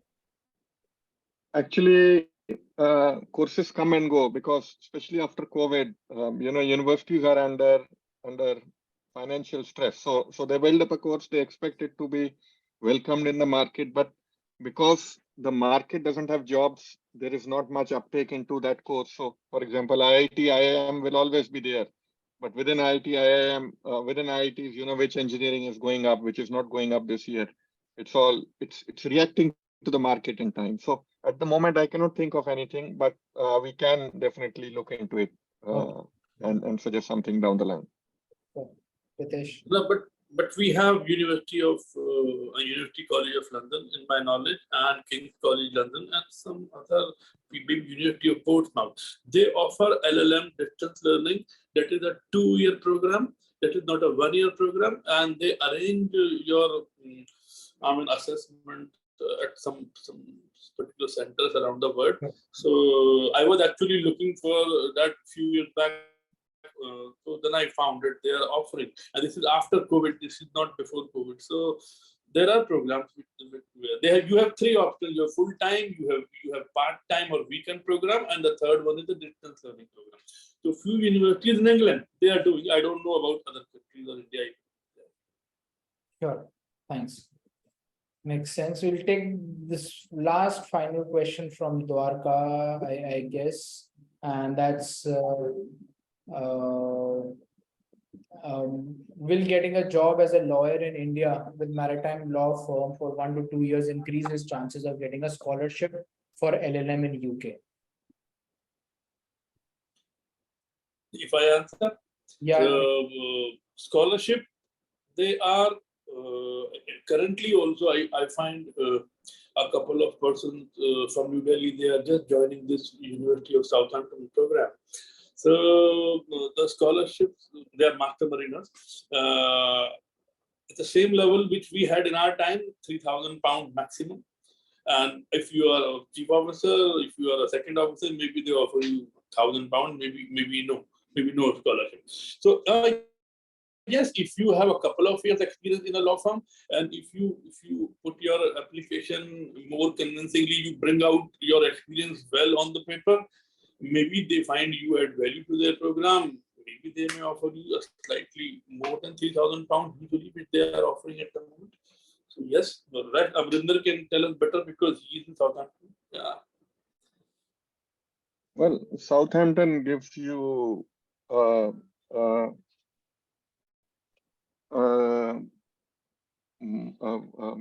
discount on your fees based on your underlying degree on which you come through. So I also did ask for that. So it depends on your marks in that degree. So again, small decisions, your effort in past courses helps you. It will decide whether you get fees reduction over here or not. And that's already accounted for when they give you your offer letter. So it's not something that you get something, yet you have to pay so much fees and then you go and talk to them, and it's already accounted for. But that's the way Southampton works because I went and asked for it. For Swansea, they give you a bursary of coming from a developing nation.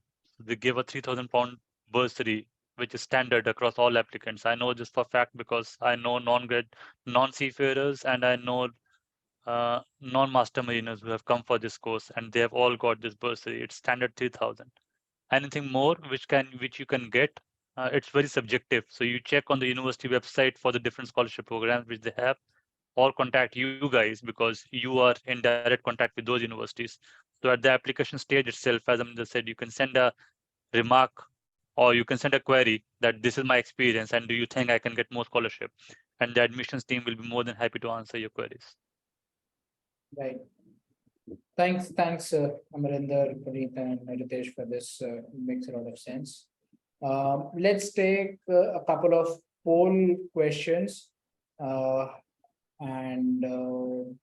Eric, your question on what can you do till the time you become a senior officer, do drop us an email, and I think C and beyond we should be able to assist you in various courses which you could assist, which would help you to upskill yourself.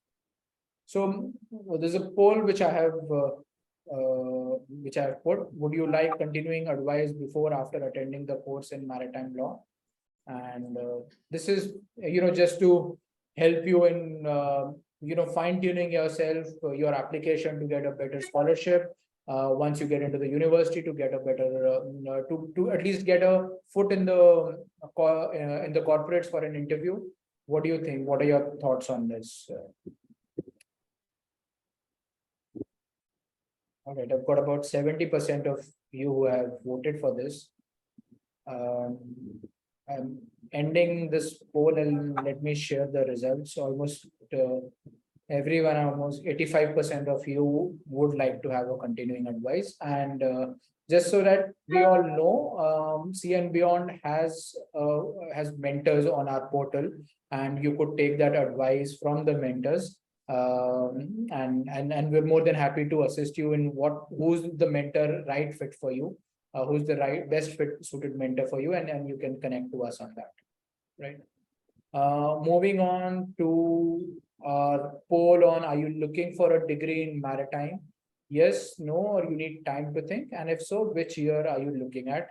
For this year, most likely you will not be able to get a degree. This is for September at least, but you could possibly apply for next year September. So what are your thoughts on getting a degree in maritime? I look forward to as many answers as possible. I've got about 40% of you who have polled.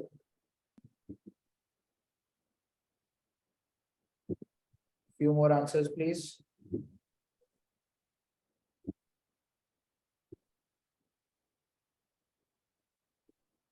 Okay. Right. I'm ending the poll and sharing results. Panelists have done a fairly good job in inspiring the participants. We have 57% who have a firm yes about a degree, and either next year or they're not sure on when they would like to do. So thanks for that. And this was although we had also highlighted the risk as well. So thanks for your advice. And this is the final poll question which I have, and this is a feedback question. Feedback on, were your expectations met? Was the session useful for you, and how would you rate the session? So and if you have any improvements for us, you may please feel free to write it in the chat window as well, and we'll be more than happy to have this. Sorry, I didn't launch the question. If you have any feedback for us, you can write it in the chat window as well. The feedback poll is now live on your screen. Were your expectations met? Was the session useful? And how would you rate the session? Average, good, or excellent?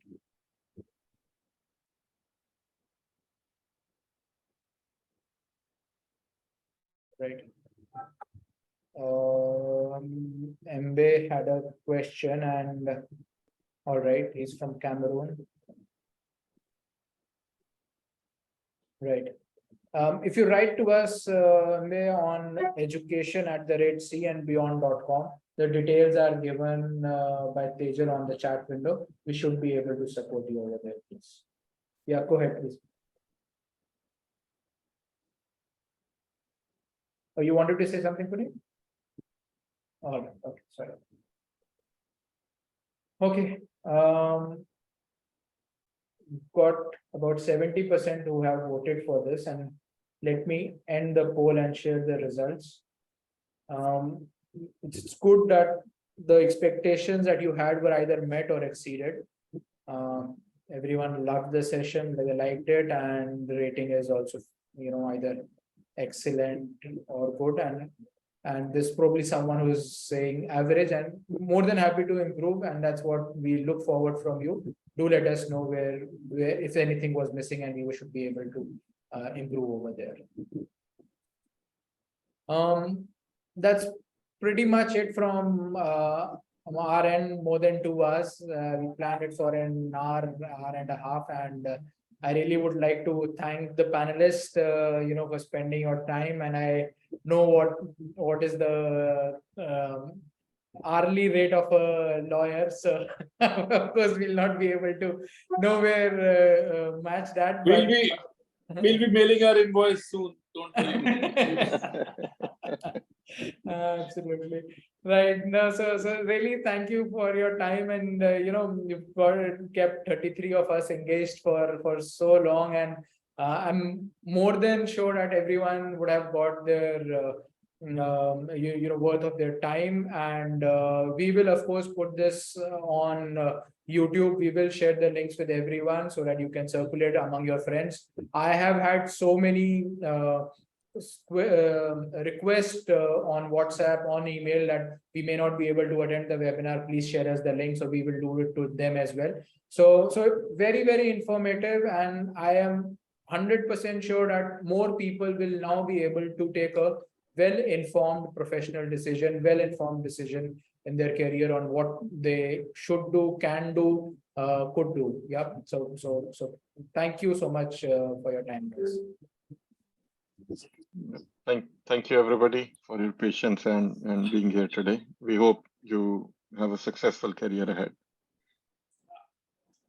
Same here, and please feel free to send my email address to any of the persons who want to know further.